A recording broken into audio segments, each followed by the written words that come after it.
Vladimir Vladimirovich, 7 de octubre de 1952. Un personaje supremamente importante. ¿Nació en el 52? Sí, O sea, imagínense. ya bordeando los 70. Sí, Sí, los Nacho. cumple este año, precisamente. Pero lo que pasa Y es no que le parece nota. que tenga esa edad. Por eso No, hay no. quienes dicen que es un reptiliano, porque es como Al embalsamado. hombre no se le notan. ¿Pero por qué? Porque él desde los de 7 a 11 años aprendió deportes, artes marciales, entonces él se mantiene muy al día, es abstemio, tiene una vida muy, muy asceta. Y el hombre es supremamente importante.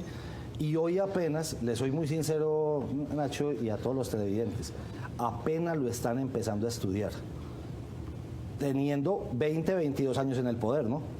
Porque la gente se dio a la lectura muy, muy tardía de Putin, y porque Putin, pues la verdad, también tendremos que ser muy sinceros, es un personaje con datos muy en la trastienda. O sea, no hay muchas biografías de él, no hay muchas entrevistas de él personales. Solamente hay un libro por ahí que se llama, salió hace no tanto tiempo, En primera persona, que ni siquiera es un libro, sino que fueron una recopilación de algunas entrevistas que le hicieron y de ahí fueron sacando cositas. Hay otras investigaciones ya más profundas, sobre todo, ¿sabe de quién? De personas que inicialmente trabajaron con él y después se terminaron convirtiendo en opositores y empezaron a filtrar datos antes de morirse. Hablemos de Antes Putin. de morirse. Antes de Oiga, morirse. antes de morirse, Nacho. Hablemos de Putin, o sea, ¿cuándo inicia su carrera militar y cómo llega a ser, a tener un cargo tan importante en la KGB? Ok, él la verdad es que no es militar. ¿Qué es la KGB? Yo siento que también es importante que la gente lo entienda. La KGB es algo que nace después de la revolución bolchevique y se vuelve en el brazo fuerte, en el brazo armado de la revolución. Es más, quien la vuelve muy fuerte es Stalin. No sé si recuerdan quién es... Joseph Stalin. Sí, no sé si recuerdan quién es Beria, la Lubyanka, o sea, allá donde torturaban y hacían una cantidad de cosas, mandaban la gente a Siberia. Sí. Entonces se empieza a convertir en esto, en lo más tenebroso del régimen. Eso es la KGB. Pero la KGB tiene unos pares. Los pares en Estados Unidos, el par de la KGB, ¿quién es? La CIA. La CIA. Pero a nivel mundial, Israel, está Mossad, y en Inglaterra, que es como la primera de todas, MI6. Ah, MI6. MI6. El MI5 es al interior de Inglaterra, el MI6 es hacia afuera, que es donde trabaja James Bond, ¿no? Sí, sí. ¿Cierto? Sí. Que es un capitán de fragata. Entonces, mire, este señor es un hijo inclusive de un marino de la Marina Soviética que es herido en combate en la Segunda Guerra Mundial. Y él nace, evidentemente, en la posguerra, pero son personas de muy bajos ingresos económicos. Viene en un apartamentico, estudia al frente, en una escuela pública. No es nadie así importante. Pero había hambrunas, ¿no? Y en esas hambrunas el hombre como que no tenía... no sé si lo han visto, ya de pronto viejo, pero él no tiene un gran tamaño, no es alguien así grande como era Fidel Castro, que era un señor que medía 1,90 pues. Putin es un señor medianamente bajito, que era menudito cuando estaba muchacho, y les cuento algo, le hacían bullying en el colegio. Entonces, como le hacían el bullying en el colegio, se metió a judo y se metió a las artes marciales. Y en las artes marciales lo terminan reclutando, esa es parte de la historia de la que no han contado, la KGB en el colegio, como el muchacho se vuelve bueno, lo recluta a la KGB y le dice, ¿usted quiere estudiar? Sí, ¿qué quiere estudiar? Va a estudiar Derecho en la Universidad de Stalingrado, de Leningrado. O sea, universidad pública también.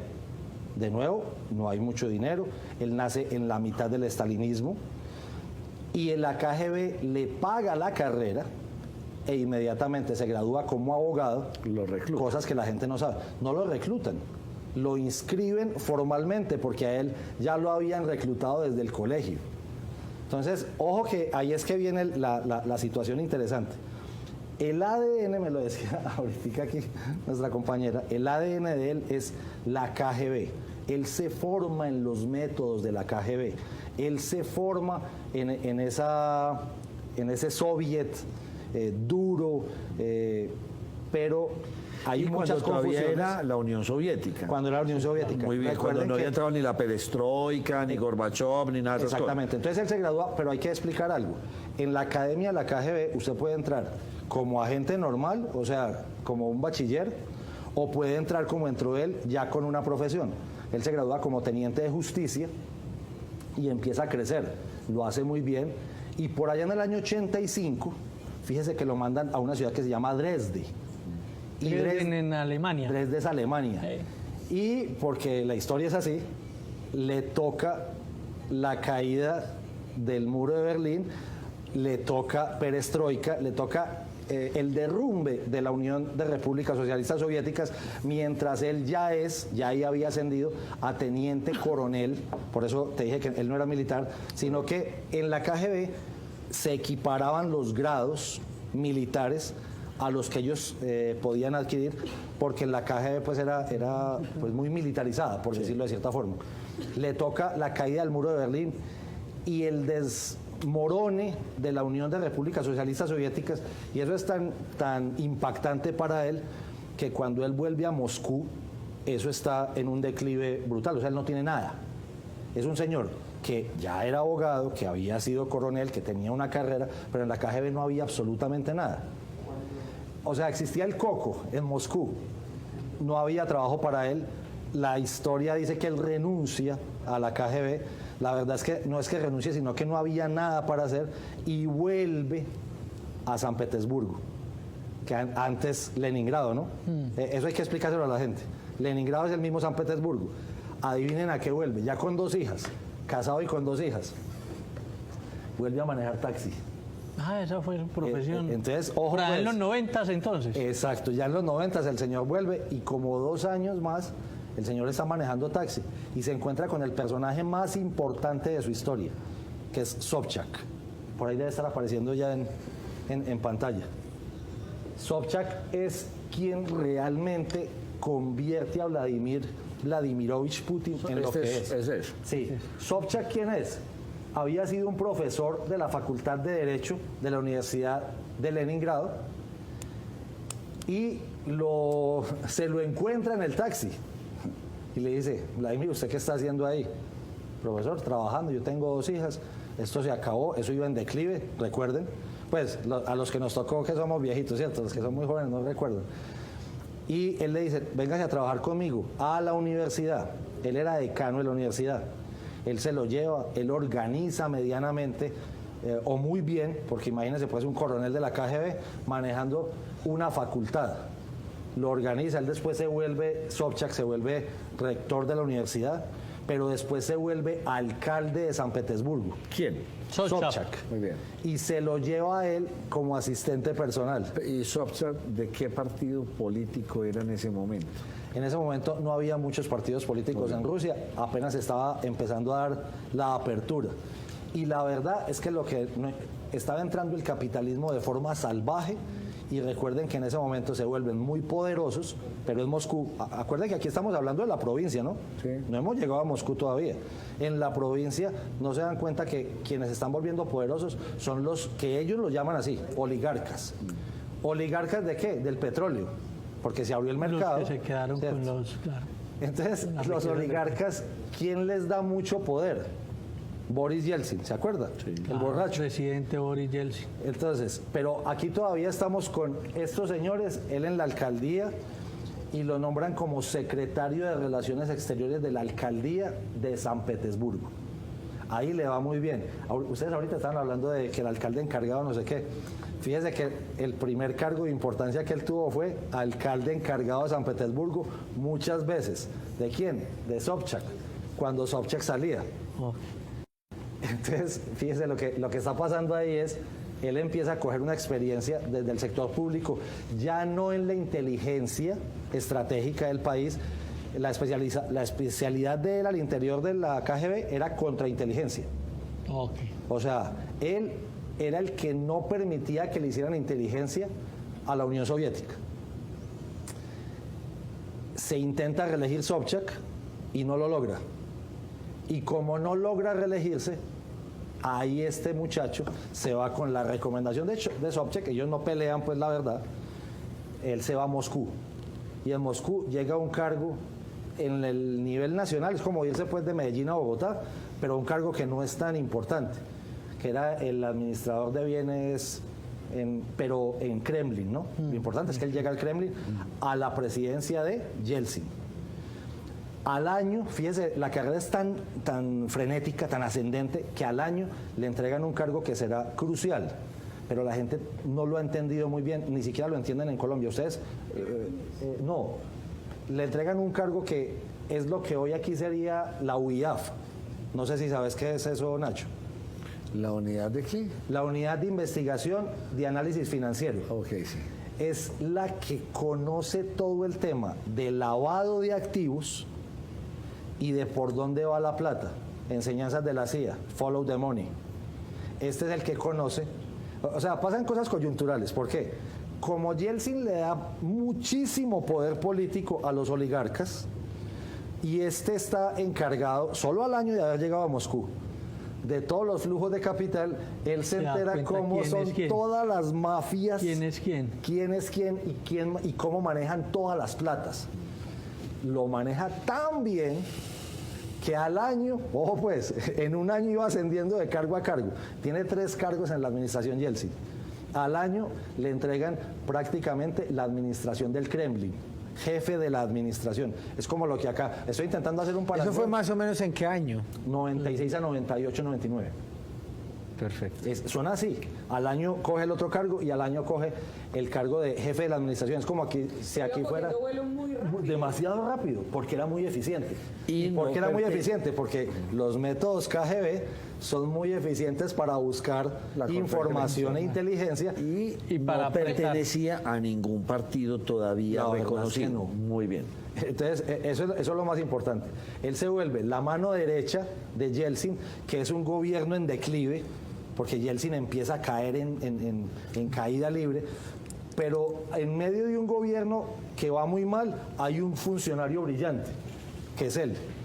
Eso es lo que empieza a sí, es que muy pequeño. Mira a Boris Yeltsin y mírenlo a él. Sí, Boris Yeltsin era grande. Claro, estaba muy bien. Le gustaba mucho el vodka. Le gustaba muchísimo el vodka.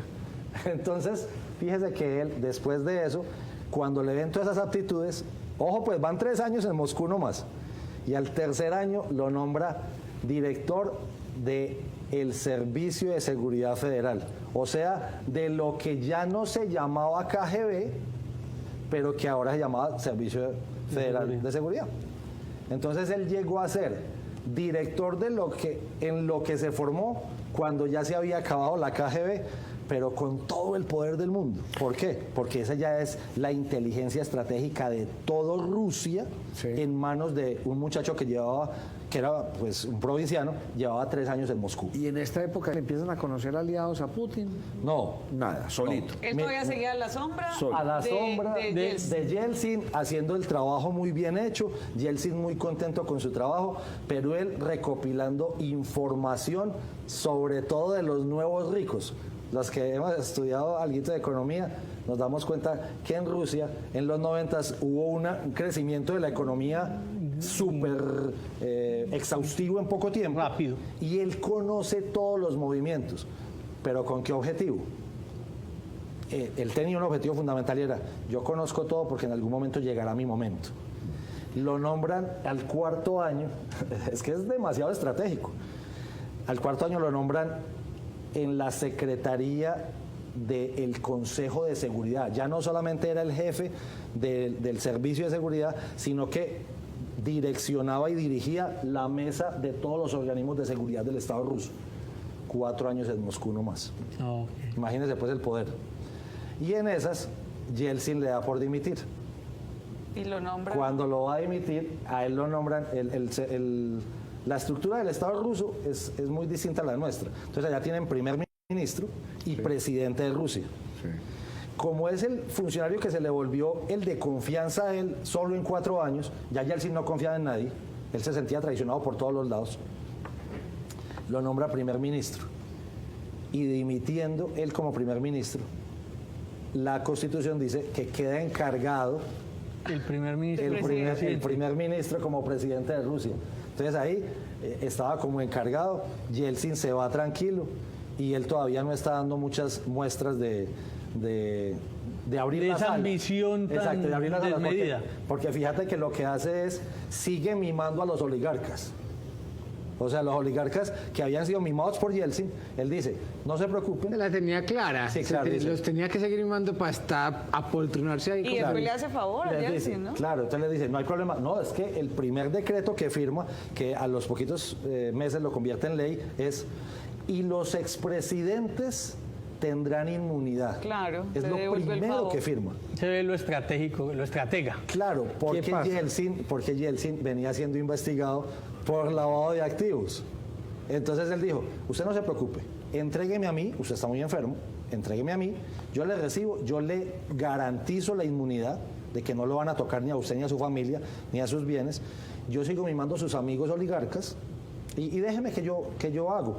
Cuando está en esas, se le viene las guerrillas separatistas de Chechenia, Los chechenos. que ahí es que muestra el primer talante de lo que estamos viendo hoy en 2022 y que no hemos estudiado.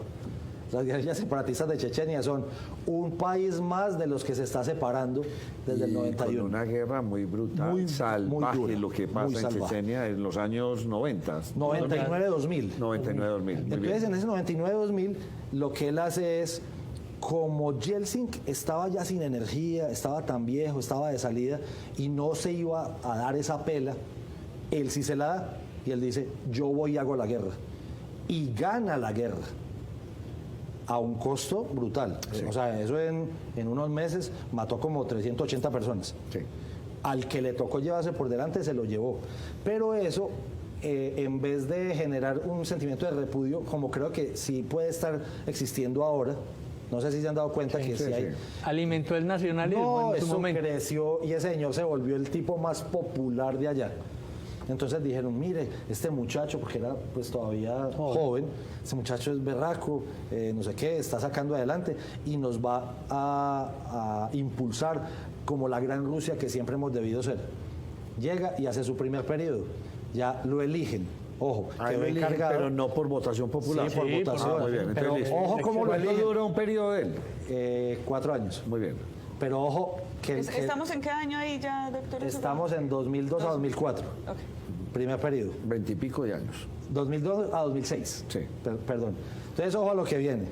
Y la pregunta es, ¿y cómo se eligió? O sea, un señor sin trabajo político, él no había sido de la Duma, no había estado en... ¿Cierto? Y Se siempre había pregunta sido uno. la sombra de... La sombra de otro.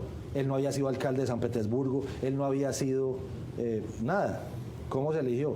Con los secretos de los oligarcas. Ahí sí le creo que tiene el ADN de la KGB porque Claro, aprendió porque silenciosamente. porque lo que los llamó, él los llamó y les dijo, venga, yo sé que usted ha adquirido platas de esta forma, de esta forma, de esta forma. Usted tiene platas líquidas que no ha declarado aquí, no ha declarado aquí, no ha declarado aquí. Si ustedes no me eligen, usted se va para la cárcel. Los oligarcas lo ayudan a montar, pero después saben que se les va a volver un problema. Porque dicen, claro, este tiene todo el poder del mundo, me va a mantener chantajeado toda la vida, al señor hay que bajarlo. Pero ya lo elegimos la primera vez, pues. Él también entiende que ellos entienden eso y empieza la persecución brutal después de que ya es elegido, no reemplazando a Yeltsin, sino después de que ya es elegido, empieza a perseguir a uno que no me acuerdo el apellido, Yebredov o algo así, que era el gran magnate petrolero y adicionalmente el gran magnate de los medios de comunicación. Fíjese usted, Nacho, el dueño de los canales de televisión más grandes de Rusia. El cuarto poder. Lo empieza a perseguir. Y entonces empieza a montarle una oposición y a patrocinar partidos de oposición que ya empezaban a mostrarse, pero él con una popularidad muy alta, ¿no? Y había por el reelección. tema Chechenia. Sí, pero entonces él empieza a modificar, en ese primer periodo, empieza a modificar todo el ordenamiento jurídico para ir garantizando cómo se iba a eternizar, que es lo que termina pasando. Hace un segundo periodo, pero cuando va a ir al tercero, dice, no, porque se va a ver feo, y llama a Dmitry Medvedev, otro personaje clave. ¿qué hace? Primer ministro. Primer ministro. Lo lanza él. Lo lanza él, lo hace elegir presidente y él nombra primer ministro a Vladimir Putin. Entonces, Se invierten los Eso es papeles. lo mismo de los acá papeles. Colombia. Tú me eliges, yo te elijo. Claro, algo así. Y dice, él termina mandando de 2008, Medvedev, de 2008 a 2012 más o menos, Sí. que es donde inicia el tema de Ucrania. Sí. Es más, él lo que hace es, el ataque de Ucrania empieza con Medvedev, no fui yo. Porque hay mucho, mire que aquí lo explicaba el profesor Escobar, la gente no ha entendido que lo de Crimea y lo de Sebastopol no es de ahora, es de 2013 o 2014, que ahí el mundo no lloró, ¿no? El mundo no dijo nada. Pues dijeron, ay, mire qué malo, ¿En pero qué no se fueron a meter. momento este primer ministro, presidente de Rusia, se vuelve tan rico? Durante todo ese tiempo exprimiendo a los oligarcas que ya se le volvieron Entonces su riqueza no viene de pronto de robarle al Estado, sino de sacarle plata a todos los grandes ricos a de los grandes petroleros. ricos de Rusia. Y los que tienen hierro, petróleo, porque realmente los ricos ya son esos. Gas. Los Pero entonces lo mineros. que decía Putin en su momento es que esos ricos se hicieron ricos con plata mala vida, pero ellos Exacto. estaban investigados, entonces... Pero él le tiene todos los secretos y al que le va sacando la cabeza y le dice, yo me voy a ir en oposición a apoyar sus opositores. Uno, los opositores, porque después me declaran objetivo a mí también, los opositores se van muriendo muy coincidencialmente. Una se muere por allá en un elevador, otro se muere envenenado en otra parte. Sí, unas cosas supremamente extrañas. Más raro. Sí, lo más de raro. Y va metiendo a la cárcel a quienes le empiezan a hacer oposición. Al mismo tiempo, empieza también a obtener muchos recursos económicos y su matrimonio va en declive, ¿no? Él termina su matrimonio, tiene 2 hijas, una que se llama María, inclusive creo que es artista, y le cuento algo bien interesante. La hija de Sobchak, que es su verdadero mentor, se vuelve opositora de él. Ah, sí.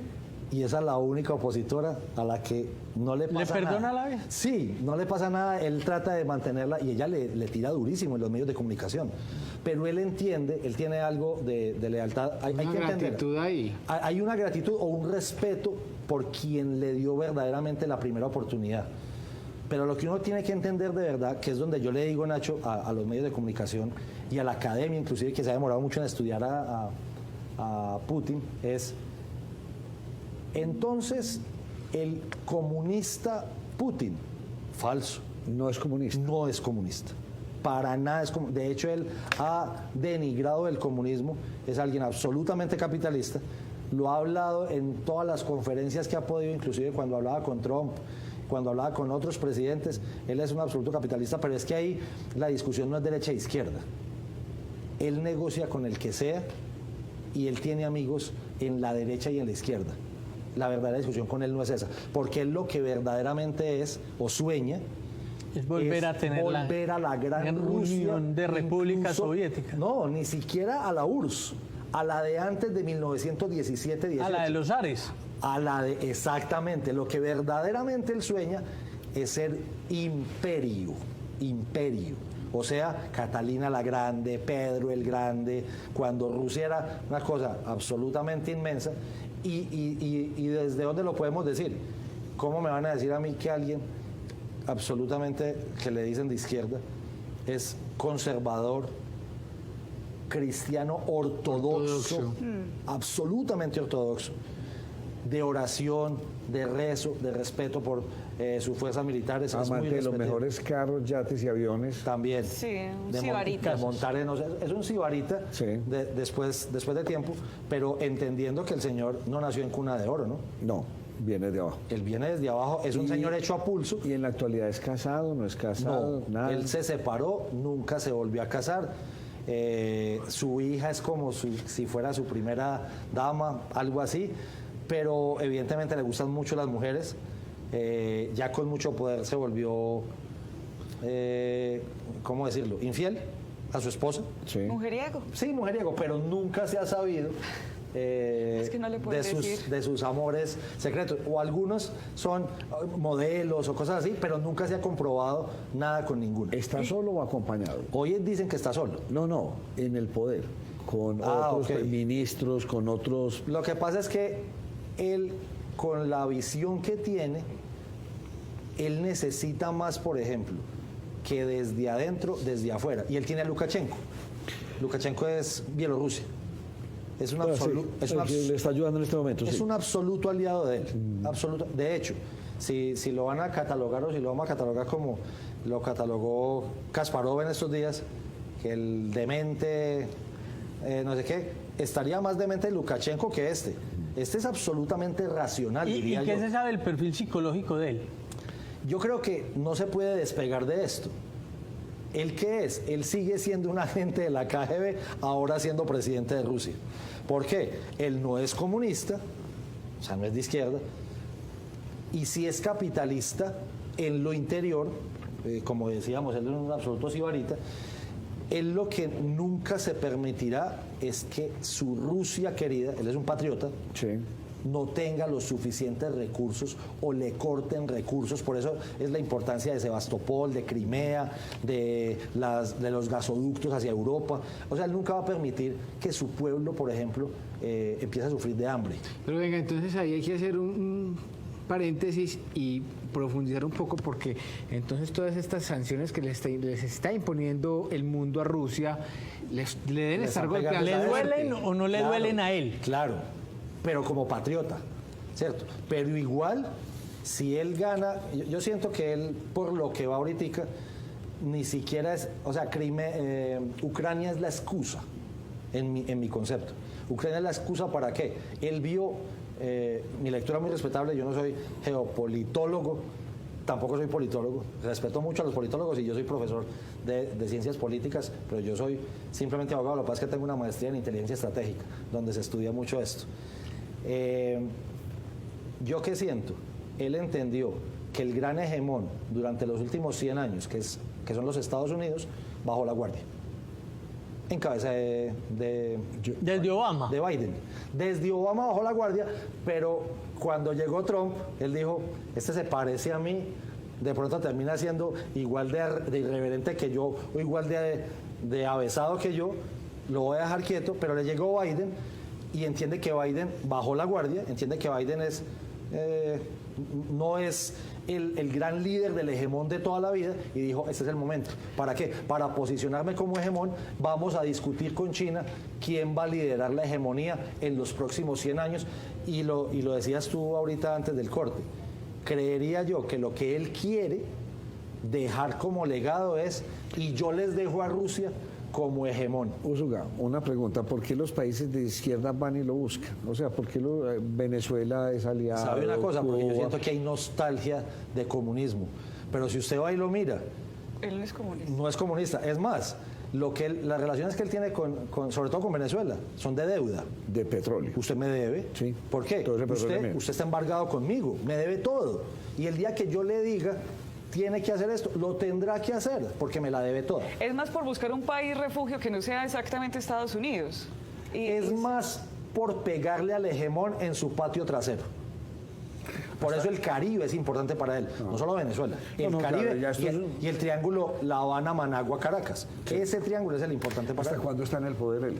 Hasta el 2024. 2024. Sí, pero si ya en este momento le toca modificar la Constitución, la modificará.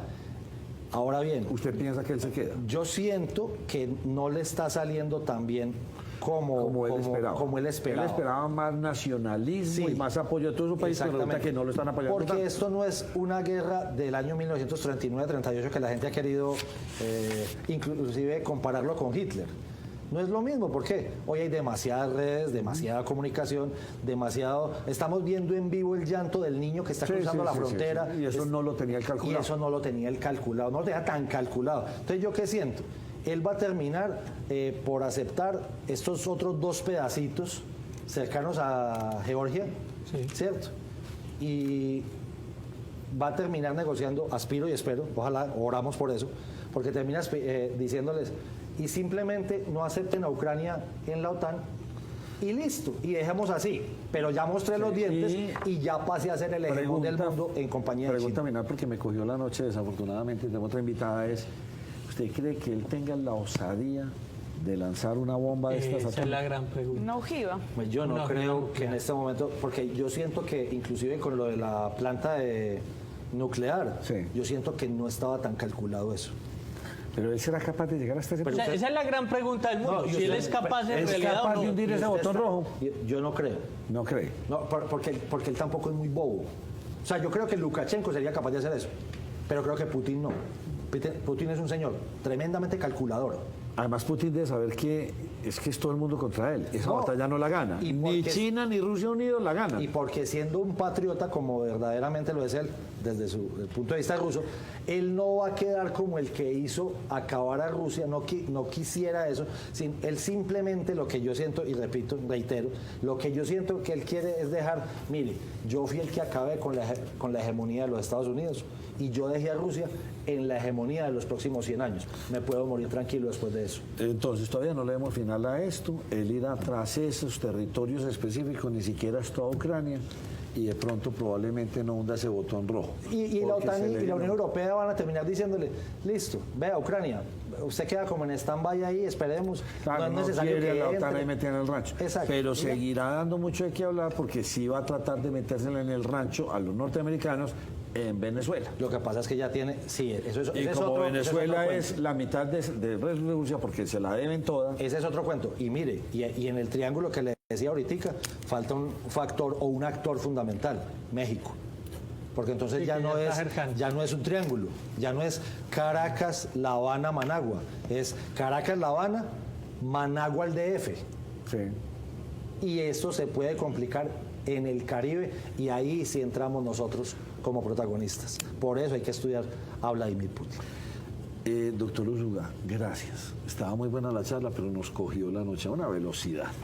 Espero tenerlo por aquí próximamente. A ¿Listo? ustedes muchísimas gracias por la invitación y ojalá que todos entendamos un poquitico mejor lo que está pasando y que no vaya a pasar algo más grave.